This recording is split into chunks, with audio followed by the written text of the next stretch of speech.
Coming up on this episode of Harmless. The most stressful thing I will tell you is the uncertainty. That was the worst part of the job. Are we sending an innocent guy to jail, or are we sending this kid back where they're going to be killed? If you're going to get angry at the person who did this, I want you to look at that little 4-year-old in front of you right now and be angry at him, because in 20 years, he's going to be over there unless we do something. We saw images of a kid, and somebody said, she's with the guy, we don't know where they are. What do you mean you don't know where they are? How can you not know where they are? What I would say to somebody who's going into this field is try and find something to do with your anger, because you can't do this job if you're angry all the time. To me, the biggest heroes were the parents who got out of bed every day and faced the day after what had happened to their kid. You can grieve for the kids, but you have to find the beauty in this where you can. Welcome to Harmless, the podcast. I'm your host, Eric Oldenburg, and today I'm having a conversation with a forensic pediatrician. Her name is Dr. Kathy Coffman.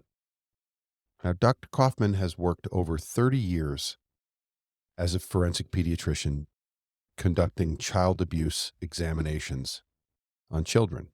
Part of her job duties, along with some of the colleagues she worked with, were to review imagery that myself and other fellow detectives would bring to her to get her professional opinion on the age of the children in the pictures or the videos. Most of Dr. Coffman's work was done post-trauma to the child, but as you'll find out in this interview, watching the child actually being brutalized creates a whole different type of trauma for those who have to view it, including the doctors and medical professionals. Dr. Coffman was so wonderfully open about her career. I really think you're going to enjoy this perspective, this unique perspective from someone who played an integral part in my job role and many other detectives' jobs, but very often this job role is forgotten about, along with all the other jobs that are connected to this work. It's very easy to forget support staff and medical professionals, anyone involved in this process. So I'd like you to hear it firsthand from Dr. Coffman, the unique difficulties reviewing and interacting with children that have been hurt badly. Far too often, people like Dr. Coffman and the trauma they incur are forgotten about. But I want you to know, Dr. Coffman, along with everybody else involved in these investigations, is a human being, first and foremost. And I thank Dr. Coffman for her candor and her willingness to discuss topics that can be confronting. But after 30 years of doing this job, her knowledge and wisdom in this field, in my opinion, is unmatched. So without further ado, I give you Unseen Wounds with Dr. Kathy Coffman. I did go to medical school and I went into pediatrics because I really enjoyed pediatrics. I loved it. I did general pediatrics for a few years. It really wasn't my cup of tea. So when I moved to New Orleans with my husband, I took a job in the ER at Children's Hospital of New Orleans. And shortly after I got there, I was told that they needed somebody to fill a slot in the child abuse program, which was fairly new. And really, interestingly enough, 1991 was started in response to the occasional child coming in with gonorrhea. And finally somebody said, wait a second, what's going on that these kids are getting gonorrhea? So they started a child abuse program, and the person who was doing it was sick. So they needed somebody to fill in temporarily. Since I was the new hire, I was the victim who was selected to do that. It was never my plan to go into child abuse. But I did because it was my job. And it turned out to be more interesting than I thought, and I stuck with it. And that was the beginning of 31 years. What was interesting about it for you? Working with different people outside the medical community. And the mystery of child abuse, really, and it's a puzzle. that you have to put together using lots of different pieces. And one of the things about child abuse that goes against all the grain of any medical provider ever is that you cannot rely on the history. History in medicine is the most important thing you're going to get. If you go in with a pain in your leg, the doctor's going to know before they ever do x-rays where the break is, what kind of break it is, and how it happened, because you're going to tell them how you fell off your bike or whatever. But in child abuse, the history is either 100% true or 100% false or 50-50 or 30-70. And trying to swim through that and unpack that, it's an interesting part of child abuse pediatrics. It's also the hardest part, not being able to believe anything you hear. And that really informs so many things that happen in your life downstream. It made it more interesting, but it also, it was very difficult to not know. And if you guess wrong, because sometimes we are, if a child comes in with a skull fracture, all you know is they had an impact to the skull. You don't know how it happened. And so you listen to the various stories, and does this make sense? Does that make sense? And you're put in a role that we're really not trained to be in. So where do you fit in? I'm an ICAC investigator. I found a bunch of child exploitation material. We look at the images and we are tasked with determining whether or not this is a child. And so the things we use are body size, if you have anything to compare it to, for example, an adult and a child. We use sometimes facial appearance, sometimes that's all you have. And I remember once a lawyer saying to me, how do you determine a child's face? And I'm like, I looked and I said, do you want to go out in the waiting room? We look around at some adults, and you have to learn how to say it to a juror, and it has to do with bone formation and eye size relative to the face and so on and so forth. Body habitus, sometimes body shape, but most importantly, secondary sexual characteristics. So if you know it's a girl, and the only way you know if it's a girl is if you see the genital area, and there's no breast development, then statistically it's Tanner staging or sexual maturity rating. Statistically, you can say that. Now, why do we need to be involved? Some of these images are clearly little kids. You don't need to be a doctor to know that. But the attorneys want us involved. That's why we do it. I loved working with a lot of ICAC people, repeat offenders, I call them. They were in all the time. But they would know. They would tell me, okay, this is Tanner stage, whatever. Yeah. They'd know all that stuff, but they had to get it in right. So that was our role. Yeah, and a lot of people don't realize, obviously it's a child, but now we're dealing with the legal system, where we have to ad nauseum describe and get down to, and you are trained in the endocrinology of children. You're a cop. The furthest I was ever allowed to make any determination as far as approximate age of a child was when I was describing it in a search warrant. The image I saw was approximately whatever, and we really tried to get away from that. Obviously it's a child, but again, we're dealing with the legal system. Yeah. I made the mistake one time early on where I made a guesstimation on the age of a child in court, and the defense attorney just jumped all over me. On top of doing the ICAC and looking at the pictures, so the other things you were doing is you're examining children, physical abuse cases and stuff like that. Was it a mixture of both? Was there more ICAC stuff? No, by far, sexual abuse was our most common presenter. Right. And the physical abuse cases, mostly those were hospital cases. They took a lot of time, much more so than the sexual abuse cases, but that was majority of what we saw were the sex abuse, then physical abuse, and ICAC.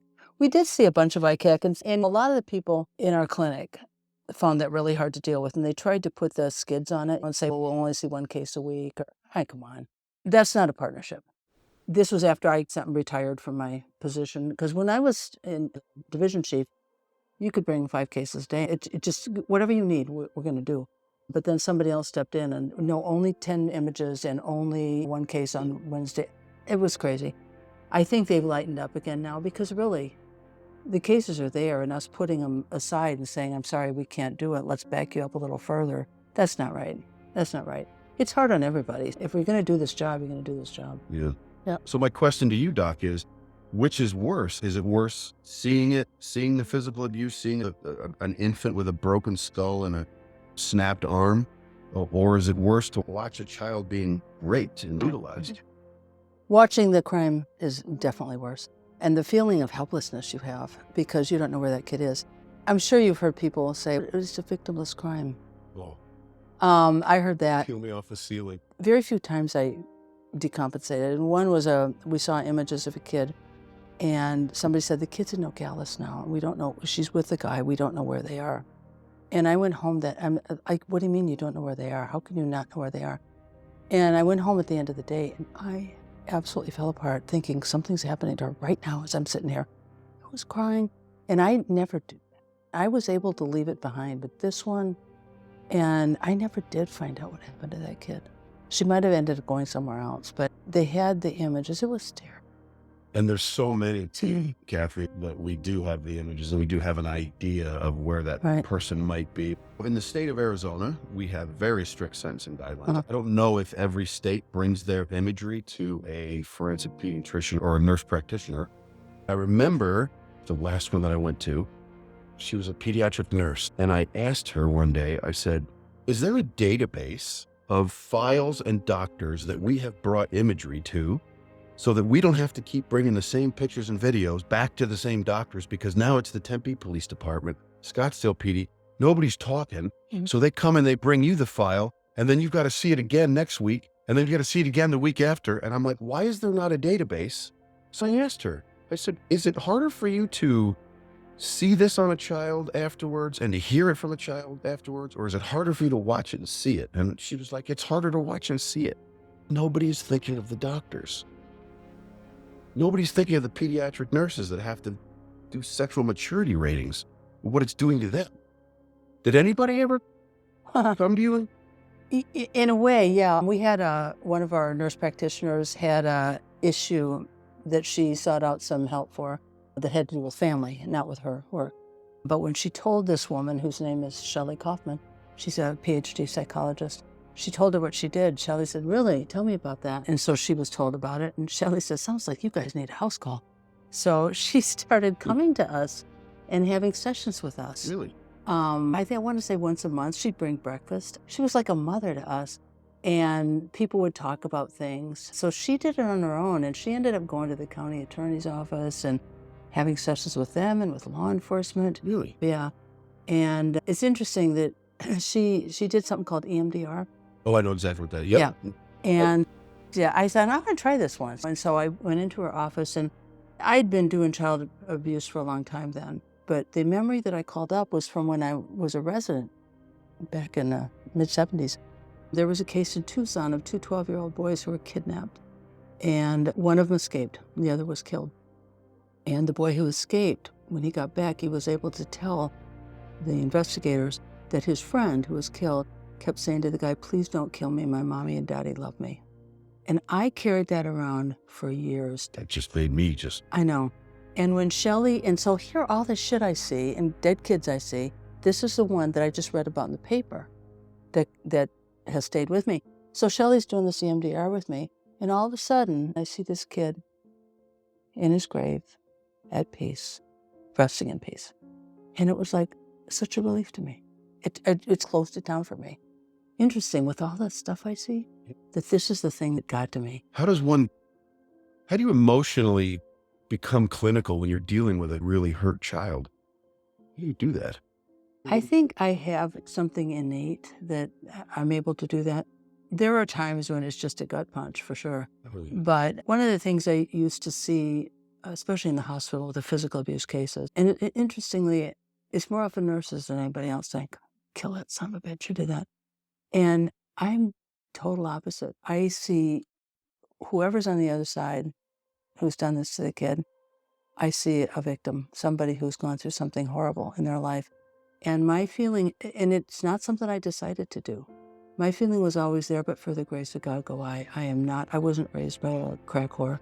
You know, I had a nice family, I had a nice upbringing. I feel sorrow for these people.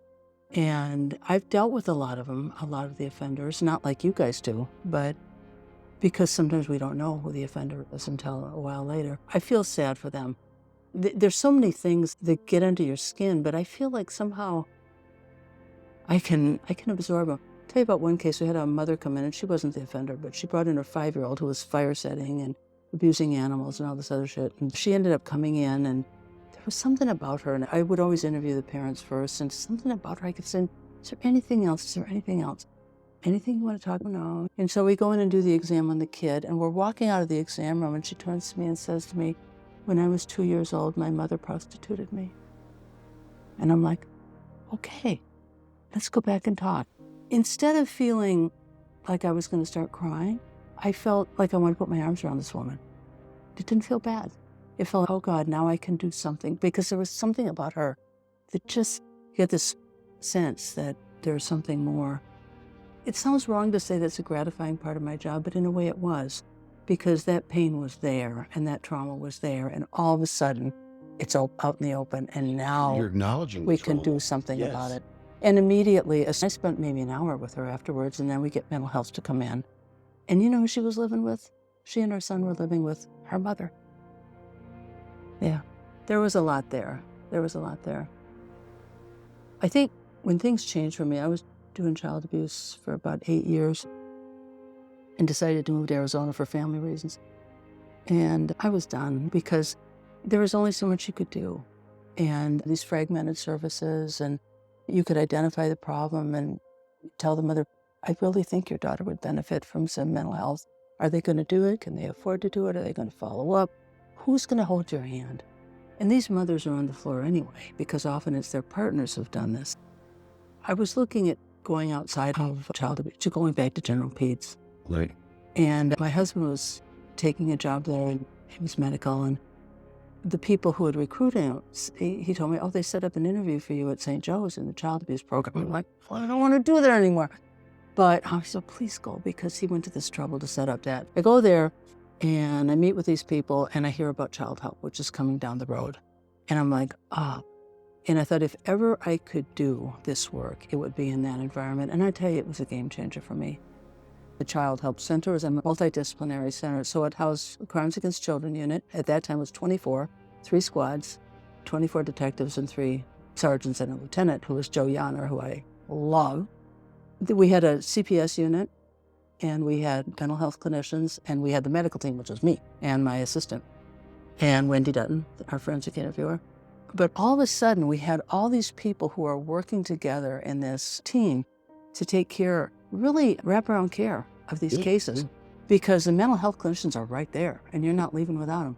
And we had, for the first 4 or 5 years, we had an open access to the cops until they finally decided to lock their doors. That changed the dynamics I bet. a little bit, but we were up and down all the time. And I got to know what they were doing, and they got to know what we were doing. And when you can hear somebody with a little more experience in crimes against children talking to a junior detective, yeah, the kid had a normal hymenal exam, but that's pretty common. And they're teaching these people the medical stuff. I loved it. Yeah. And I got to know how they did their job, and I got to understand what they were doing and why they were doing what they were doing. And DCS, they're right there. And I can go down and say, hey, Val Parker was our first soup. I loved her. Can you look up this case and tell me what's going on? All of a sudden, we're able to provide such a better service. And it got to the point where, no joke, Sunday night, I'd be looking forward to Monday morning, to going back to work. That's why I say I have more good memories than bad. I loved working with law enforcement, social workers, mental health clinicians, much more than I liked working with. We're much more exciting than doctors. I just have to Yes, say you that. are. But this team, we were able to do so much more. Yeah. And we saw the cases being handled really well. And John and Jerry were a case in point with this one physical abuse case they handled. That was a real horrible case.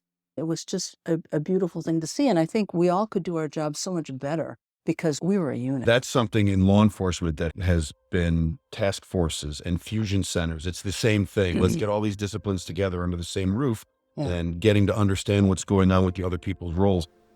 What else do you do besides ICAC stuff? What does a forensic pediatrician do? The primary job is to evaluate kids who are referred for suspected abuse or neglect. So we see kids in the hospital, we see kids in the clinic who are underweight or who have broken bones or who have bruises, burns. We do sexual abuse cases. We do child pornography cases, and we work with other disciplines. So the nice part about sitting in the office is that somebody from CPS can come over and say, hey, I got this kid. What do you think about this? There's a picture, or what do you think about what the mom said? It's not a case we're working, but it's a case that I'm happy to sit down and talk with you. I love doing that. And the system works the other way. When I see something I'm not totally comfortable with, I'll call somebody named Keith Moffat. I love Keith Moffat. Great guy. And I had no problem picking up the phone and calling him. Now, it's maybe an abuse of power, but still, he'd always answer. And he'd take care of the problem. I'm not going to waste my time with you. I'm going to Keith. Yeah. Or Greg McKay. I went to him too. We got to be good friends. He had a real traumatic experience with this one case. The first time I ever worked with him, I don't remember what it was, but I immediately saw something in that man. I just saw something in him. He really cared about this. You could Yeah. just really, really cared about it. Yeah. And just like Jerry, they just grind themselves because Yeah. they care so much about it that they don't think of themselves. I remember when I worked internet crimes, Jerry and Greg were teaching a class at the academy. It was a child abuse class. It was our yearly module. Every year we'd have to go to a week of training, 40 hours, driving, shooting, all kinds of stuff. You get different classes, administrative stuff. One year they were teaching a child abuse class, and they asked me, because I had been doing a lot of instructing, I was down at the academy, hey, when we can't teach, can you fill in for us? I'm like, yeah, of course, no problem. And I was an internet crimes investigator. Like, I'd seen a lot of stuff already. And I went to fill in one time, and part of it is playing a video of a man taking a baby out of a crib and like throwing him into the crib. And I just, like, I had seen the sexual offenses. I've seen some violent sexual offenses, but this was just pure violence and evil. And it got to the point where I couldn't watch it. I told them, I was like, I can't teach this anymore because I can't watch that video one more time. I just can't. I just couldn't do it. And I had seen horrible stuff. It's a whole other facet that you don't contemplate. So being a doctor, you're helping people and you're changing, you're doing all these wonderful things for people. You're making them more healthy. But how does it feel when you're just trying to get them just to be normal? It's not just like they fell and they broke their ankle. There's a psychological component to what has happened to them as well. And that must wear on you. Is that correct? Like, Yeah. I think that you're familiar with ACEs, adverse childhood experiences. There's a lot of attention being paid to that now, but basically in young children, starting at birth, environmental influences affect the brain development, and there's no question about that. ACEs are adverse childhood experiences: the death of a parent, divorce, job loss, incarceration, sexual abuse, physical abuse, drug abuse, et cetera, et cetera. They followed this in Kaiser, I think, did this program. They looked at adults who had health problems and they screened them for ACEs. And they found out that adverse childhood experiences predict later physical problems. But with infants and small children, when they live in environments that are not nurturing, just not safe environments, it impacts the way their brain develops. And there are going to be problems down the road. And that has a little bit going back to what I was talking about there, but for the grace of God, go on. These people who hurt children, ghosts from the nursery. I mean, many of them have been hurt themselves. Right. So I used to tell people, residents who'd rotate with us, I'd say, look, if you're going to get angry at the person who did this, I want you to look at that little 4-year-old in front of you right now and be angry at him, because in 20 years, he's going to be over there unless we do something. And we do something now. Just know that 20 years ago, this guy was this 4-year-old kid. Exactly. And nobody was holding his hand or taking care of him. So let's do the best we can for this child. I will tell you that sometimes I really had some difficulties with some of the law enforcement people that I thought were just blowing the cases off. They weren't doing their job. And there were a number of them who just didn't. And I thought, Jesus, this is a kid, you know. How can you not take this seriously? And you're aware of those cases and some of those people. I got in trouble with one of the lieutenants once because I went out and said, I want this detective off the case. And he said, well, you're not in charge here. I'm like, no, I'm not, but this is my case. I didn't win that argument, by the way. We went to see Joe Yanner. He was chief. And he walked in. He said, hi, ladies. How you doing? Looking at us. We're like, we're good. And we had an appointment. And he said, I'm guessing you're here to see if you can get Mary Roberts as your new lieutenant, right? And we're like, yeah? How'd you know? We had the worst. I can't remember her name. Oh, Jesus, she was awful. Mary Roberts came, and boy, did she clean house. She changed the configuration of all the cubicles so that you didn't have a wall to hide behind anymore.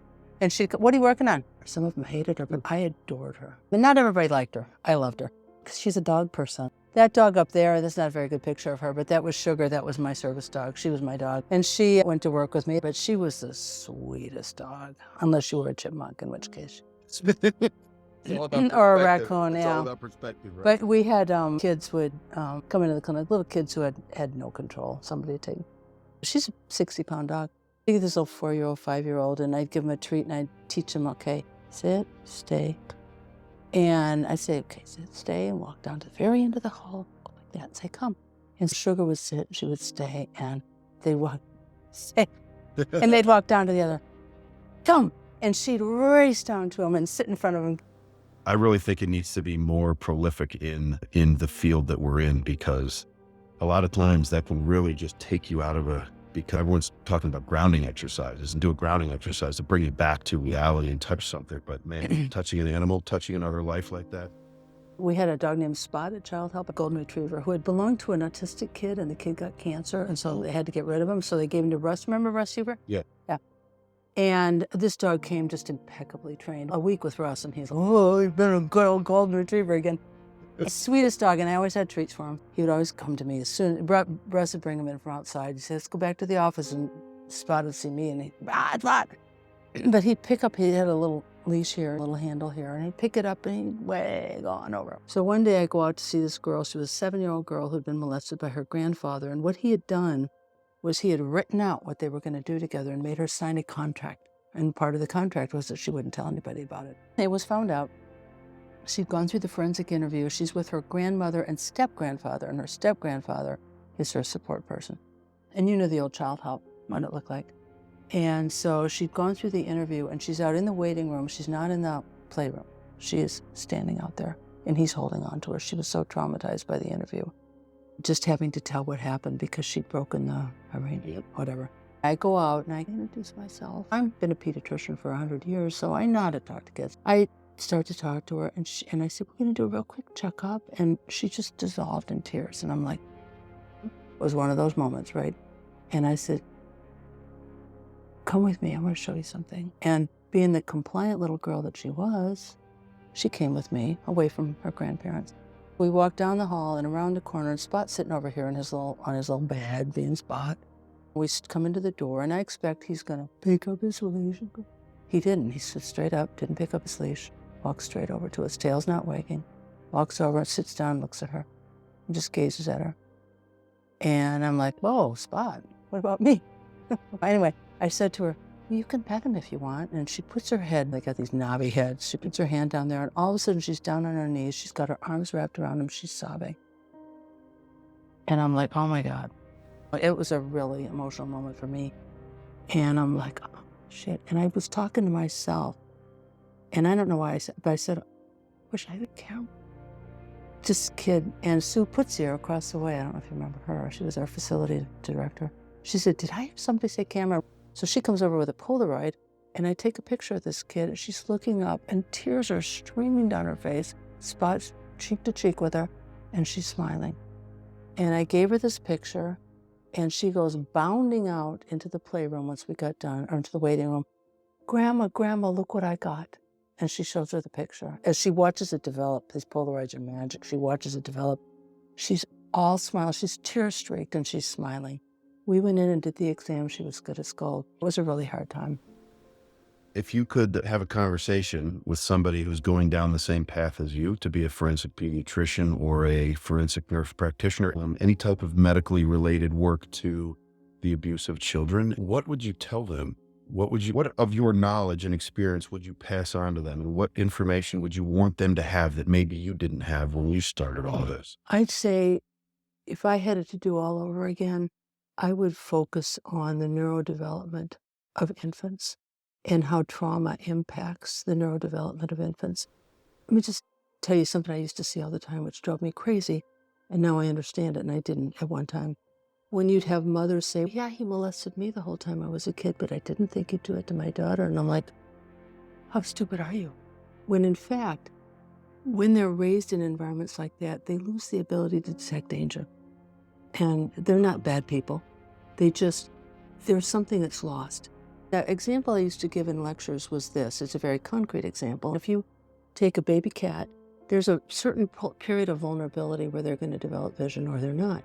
And if you tape their eyelid shut so they get no visual stimulus for, I can't remember, what is it, 8 weeks or something like that, and then you remove that tape, that cat will be forever blind. Why? Because that part of their brain couldn't develop because it's stimulus dependent. Most of our development, not our heart rate or our blood pressure, but most of our development is stimulus dependent. If somebody lives in a neglectful, chaotic environment where they're not picked up when they cry, or they're not fed when they're hungry, or they're listening to fighting, they don't develop, the synapses don't develop well. I think that's an area that needs to be investigated more and plumbed more. And that's why What I would say to somebody who's going into this field is try and find something to do with your anger, because you can't do this job if you're angry all the time. You can hate the sin, but you can't hate the sinner. There's something wrong with people who do this to kids, and it'll eat you up if you go around angry all the time. You can't do this job. One of the things that I would tell people who came in to do this is you go in to see these kids who've been hurt, but guess what? They're still kids. They're still going to talk about the TV shows they like and how they hate their brother and they like mac and cheese. They're still kids. That kid is still there. And something bad happened to him, yeah. But you can do something good. You can change the trajectory of their lives if you work with the system and with the kid and with the family instead of against them. The other thing I would say is that there are heroes all around us. And to me, the biggest heroes were the parents who got out of bed every day and faced the day after what had happened to their kid. The mothers whose maybe boyfriend, husband, whatever, brother, father, had done something to their kid, and the next morning, and they don't know how they're going to pay the rent because he's gone. And you got to appreciate those people. You got to be grateful every day that there are people like that out there, like that mother who said to me once, I was in New Jersey, she said, I think I'm terrible, but I still love him. And it made me think, and I thought, if it were my husband that had done that, would I still love him? You still love him. He did a terrible thing. But Yeah, you still love yeah. him. I think there's certain people who probably shouldn't be in this job because they have a lot of anger. Anyway, you got to learn to deal with it, and you've got to learn to put it somewhere else. Put your feelings about that somewhere else. And you can grieve for the kids, but I guess that's the message I would give. You have to find the beauty in this where you can. What did you use for coping skills to get through it yourself? When we moved to child help, the team was my coping skill. That were my family. Oh. And when my first husband died, I kept working because I couldn't leave my family. That was all I had. Yeah. Otherwise, I would have retired before then. They were so important to me. And we used to sit at lunch, and COVID kicked the shit out of us because we couldn't sit at lunch and talk anymore. We used to laugh and talk and joke. And there's no humor worse than medical humor. If you could only hear some of the stuff we said, but it was not said with ill intention, but it's a way of blowing off steam. Gallows humor is absolutely part of it, for sure. And that's, again, take the joy where you can. I love the people I worked with. And my God, COVID didn't just it affected everybody. Yeah. Everybody got disconnected socially when a lot of times it was their support system, just like you said. That was my support system. And that's got to be devastating to all of a sudden. It got to the point at Child Help where I didn't know any of the therapists. They were right down the hall from me, but I didn't know any of them. The cops, they're under lock and key now, and nobody's sitting at the front desk to let you in. Nope. So I knew a few of them, Now it's a big sterile thing where everybody's compartmentalized. So what's the point? Why do we bring everyone back into boxes? The whole idea was to put us all in the same room. I used to know everybody in that building, everybody, and I knew all about them. You know what's interesting too is looking back, going to Child Help, it always felt like this machine of goodness that was rolling on. It was. But it changed. Yeah. Badly. I didn't anymore go to socialize. I used to go up to socialize. I don't know if Carolyn Gardam. No. She was a sergeant with child crime. She's still my heart sister. We're best friends. They at one time had a code, and they gave me the code. I'd go up and just chat and put my feet up. Yeah. We were all friends. Yeah. And I love those people. Yeah. I've built so many relationships. Yeah. People, because you're basically in the foxhole together, right? Yeah, you're all in the same. Yeah. You're all in the same muck, is what you're doing. Whether you're the chaplain, the doctor, the rifleman, or whoever. Oh, and debriefing. And we'd have a bad case at PCH. We'd come over, and I knew all the fatalities at PCH, even if I never saw them. How? Because whoever did, and come over and talk about it. How do you carry all that? How do you carry the knowledge of all of the horrors? I don't know. I think when I look back on it now, from being gone, because when Rick and I got together and I said, I'm done. I was 70 when I retired. How long would you retire? 2.5 years. Yeah. I was going to tell you when I first saw you, and someone told this to me. I don't know if you remember Patty Fimbris, but I sure do. So Patty and I had beers the other night. I hadn't seen her for a while. We were on the same squad together. Yeah. And what cops that haven't seen each other for a while, we always wonder how the other person looks, if they let themselves go, and a lot of them have. And Patty looked better than she did when I saw her. She's probably happier. And she said that to me, and I think that of you. You look better to me now than the last time I saw you. You just look better. I'm happy. or happy. Yes, then You you have a know, great smile on your face. well, when I look back at it, I think, and I've told people I wouldn't do it again, but I'm not sure about that because, like I said, there were Sunday nights when I was forward to Monday morning, but I got rheumatoid arthritis. I'm pretty sure it was a function of the stress. It was a stressful job. The call was stressful. The most stressful thing I will tell you was the uncertainty. And I mentioned that earlier. That was the worst part of the job. Are we sending an innocent guy to jail because I really think that this was abuse? Or are we sending this kid back into a shitty environment where they're going to be killed?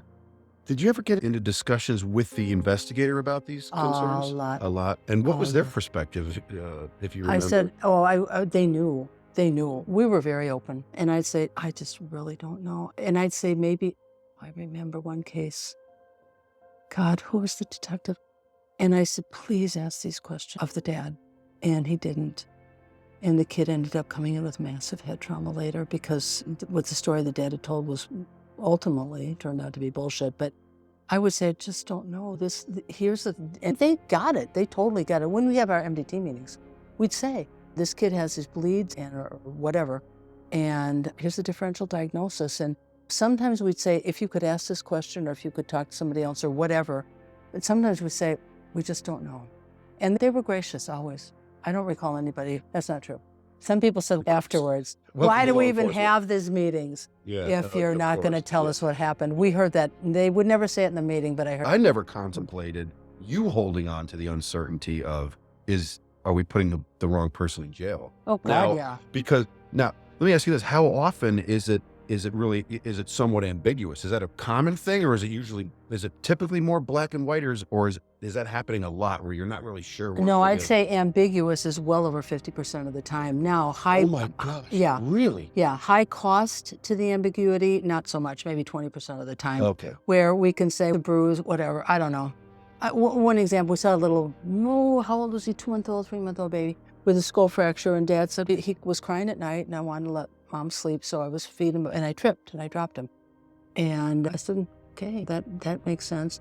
2 weeks later, kid comes in with massive head trauma, different case than the one I was talking about earlier, and it was the dad who did it. Now, did he do it because he hit the kid, injured the kid the first time, or was it the stress of that kid having been injured the first time and him being looked at like you were the one with him, pushed him over the edge? I don't know. A lot of times it leans so much to one side or the other.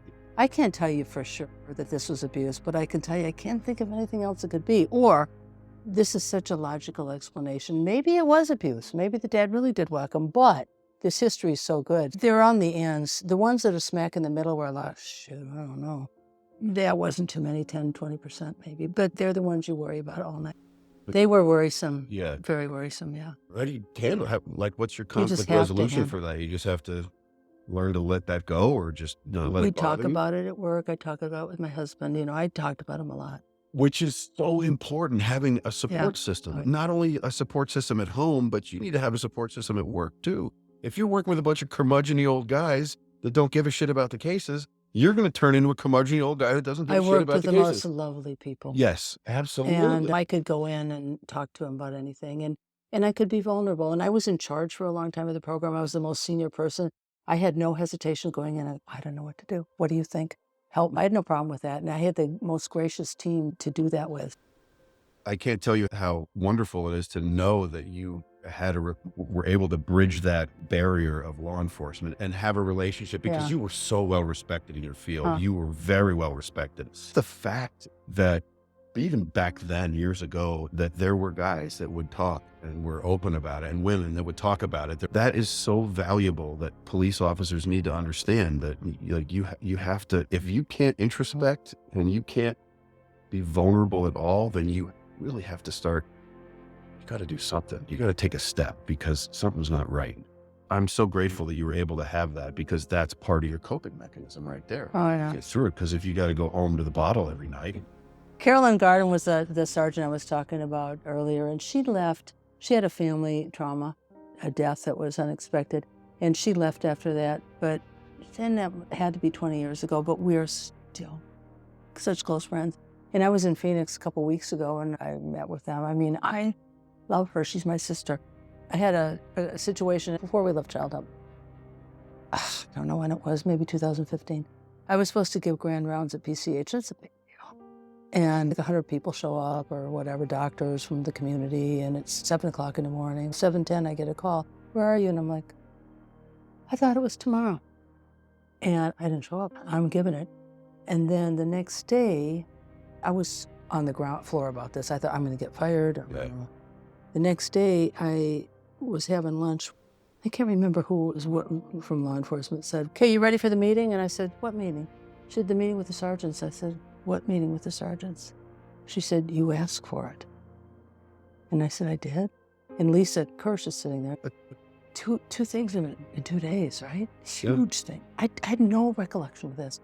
I started to get really worried. And so I actually talked to that psychologist. She said, you better see a psychiatrist. So I went in to see a psychiatrist. I said, am I getting Alzheimer's? And he did all these numbers and remember these words and all this shit. He didn't talk to me for an hour. He said, you have pseudo-dementia. And I said, pseudo-dementia? He said, you're too stressed. It's all stress, and it's causing you to become demented. You need to find a way to chill out. Yeah, that was a kind of So what'd you do for that? What did you do? I laughed a lot about that, and I talked to people about it, and I told everybody, I said, can you believe I did this? Like the time I wore 2 different colored shoes to court. Things like that you have to laugh about. So yeah. Because some people can't. Oh man. Some people. When I look down at my feet and I'm like, oh, I'm getting on the elevator, I'm like, oh no. One was blue, light blue, and the other was black. A long story. Everybody said they looked at your shoes, and I'm like, so I walk in and I'm looking at the jury like, eye contact, don't look down, don't look down. I know, this is a true story though. It's a true story. Yeah. Makes me laugh. I wasn't laughing, but I walked in the door afterwards and I opened the door because we were leaving for Tahiti that day. I'd run home, put on shoes quick in the closet in the dark. And I walk in the door and my husband's sitting on the suitcase. And I open the door and I look at him, death glare. And I said, you let me go to court like this? And he looks at me, starts laughing. He couldn't stop laughing. I can laugh about it now, but I tell you, it was a while before I could laugh. There was another time I had a meeting with the sergeants at Child Help, and I went back to the office, and I'm sitting talking to somebody, and Haley, one of our nurse practitioners, says, Kathy, can I tell you something? And I said, yeah. And she said, your shirt's on inside out. And you're like, of course it is. I was totally on purpose. It's a new thing I'm trying. Anyway. Brushed it off. None of the detectives or none of the sergeants said anything about it. Yeah, it was a. I don't know that I would have. I would have been afraid. I'd quite honestly, if I met Dr. Coffman and I said, you had your shirt on inside out, I don't think I would have been too afraid to tell you. Most of them. Joe wouldn't have been. Joe, I loved him. It was a good run. I tell you what, it's heartwarming to see that you have a smile on your face now. So I'm glad you could laugh and look back at stuff because a lot of people can't even look back anymore. We had such a mix of good and bad. The trauma was well outweighed by the rewards of working with the people I worked with and having that bounce off. I can go back and you wouldn't believe what I just saw. And we could do that. Yeah, I akin it to people, like I said, in the foxhole, people that are in war together where they see horribly traumatic things for extended periods of time. And then they come back and people don't know. They don't know what they've been through. They don't know what they've experienced. They don't know exactly how horribly traumatic it can be. So it's important that the world knows what's going on. And we're all human beings. My entire career, tried to surround myself with people that have really big brains, but even bigger hearts. And you're one of those people. A huge thank you again to Dr. Kathy Coffman for her willingness to talk about how her job affected her emotionally. And thank you for supporting and listening to my podcast. Your support means more to me than I could ever express. And a special thanks to the Innocent Justice Foundation for partnering with me in this podcast endeavor. If you want to know more about the Innocent Justice Foundation or how to support them, you can check them out at innocentjustice.org. If you like this podcast, please consider sharing it with people that you might think would be interested in listening. And as always, if you know somebody that needs to hear this podcast, do not hesitate to share it with them. If they need to hear it anonymously, please email me at harmlessthepodcast@gmail.com, and I will make sure they get it. Thank you again for your continued support in this most important of endeavors.